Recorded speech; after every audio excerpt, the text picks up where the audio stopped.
નમસ્કાર, આપ જોઈ રહ્યા છો સ્પાર્ક ટુડે ન્યૂઝ। વડોદરા શહેરમાં આવેલ એસએસજી હોસ્પિટલ ખાતે નેશનલ હેલ્થ મિશન અંતર્ગત કોમન રિવ્યૂ મિશનની ટીમ વડોદરાના એસએસજી હોસ્પિટલમાં આવી પહોંચી હતી। નેશનલ હેલ્થ મિશન અંતર્ગત હોસ્પિટલના બાળ રોગ વિભાગ અને પ્રસૂતિ ગૃહમાં મુલાકાત લીધી હતી। આ ટીમ દ્વારા આ વર્ષે વડોદરા અને કચ્છ જિલ્લામાં આવેલ સરકારી હોસ્પિટલમાં નેશનલ હેલ્થ મિશન અંતર્ગત કોમન રિવ્યૂ મિશનની ટીમ વિઝિટ કરે છે। એના પ્રમાણે ગવર્મેન્ટને પછી આગળ જે કાંઈ સુધારા વધારા કરવામાં આવે જેવા લાગે છે તે પ્રમાણે પ્રોગ્રામમાં ચર્ચા કરવામાં આવે છે અને જો સૂચન કરવામાં આવે છે તો સૂચન સાંભળીને અમલ કરવામાં આવે છે।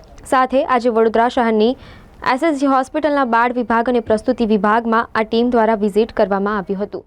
ગવર્મેન્ટ ઓફ ઇન્ડિયાની જે મિનિસ્ટ્રી ઓફ હેલ્થ છે એનું જે નેશનલ હેલ્થ મિશન જે પ્રોગ્રામ છે તો એ લોકો એની અંતર્ગત ગુજરાત નેશનલ હેલ્થ મિશનની અંતર્ગત એ લોકો જે દરેક સ્ટેટમાં જે હેલ્થ પ્રોગ્રામ્સ જે ચલાવતા હોય એની કોમન રિવ્યૂ મિશન જે મીટિંગ એ લોકો એના માટે એ લોકો દરેક સ્ટેટમાં ફ્રિકવન્ટલી વિઝિટ કરતા હોય। અલગ અલગ સ્ટેટમાં એ લોકો અલગ અલગ ટાઈમે એ લોકો એ વિઝિટ માટે જતા હોય। અમુક સ્ટેટમાં એવું જરૂર લાગે તો દર વર્ષે જાય, જે સ્ટેટમાં એમને એવું લાગે કે ના થોડું વધારે વ્યવસ્થિત છે, બરાબર ચાલે છે તો કદાચ એટલા ફ્રિકવન્ટલી ના આવે તો ગુજરાતમાં 4 વર્ષે આવી છે અને આ વર્ષે એ લોકો વડોદરા અને કચ્છ જિલ્લામાં એ લોકો એની વિઝિટ કરે છે।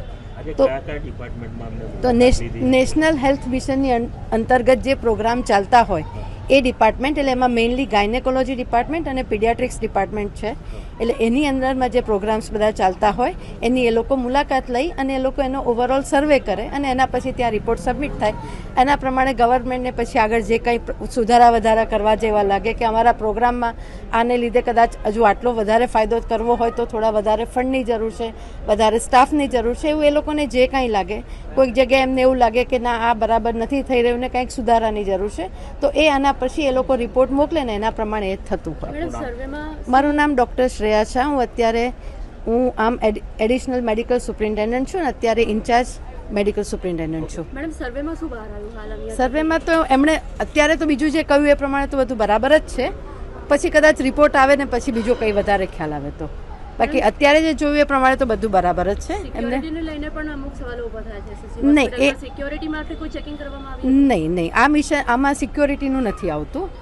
આજે મેં કહ્યું એવી રીતે નેશનલ હેલ્થ મિશનની અંડરમાં જે પ્રોગ્રામને ચાલતા હોય એમાં સિક્યોરિટીનું ના આવે। એમાં એ લોકો એવું જુએ છે કે અહીંયા ડિસ્ટ્રિક્ટ અર્લી ઇન્ટરવેન્શન સેન્ટર છે તો અહીંયા કેવી રીતનું કામ થાય છે, બરાબર કામ થાય છે કે નહીં, કેટલા છોકરાઓને અત્યાર સુધી આ ટ્રીટમેન્ટ આપવામાં આવી કે એ લોકોને અહીંયા આ રીતે સારવાર કરવામાં આવી એવું જુએ છે। હ્યુમન મિલ્ક બેંક છે તો ત્યાં એમણે એવું જોયું કે કઈ રીતનું કામ થાય છે, કેટલું મિલ્ક એ રીતે કલેક્ટ થાય છે, કેટલું કામ થઈ રહ્યું છે।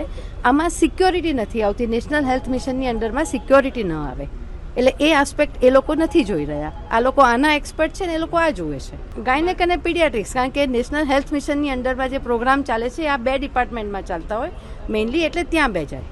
મધર અને ચાઇલ્ડ ગવર્મેન્ટનું મેઇન ફોકસ શું છે?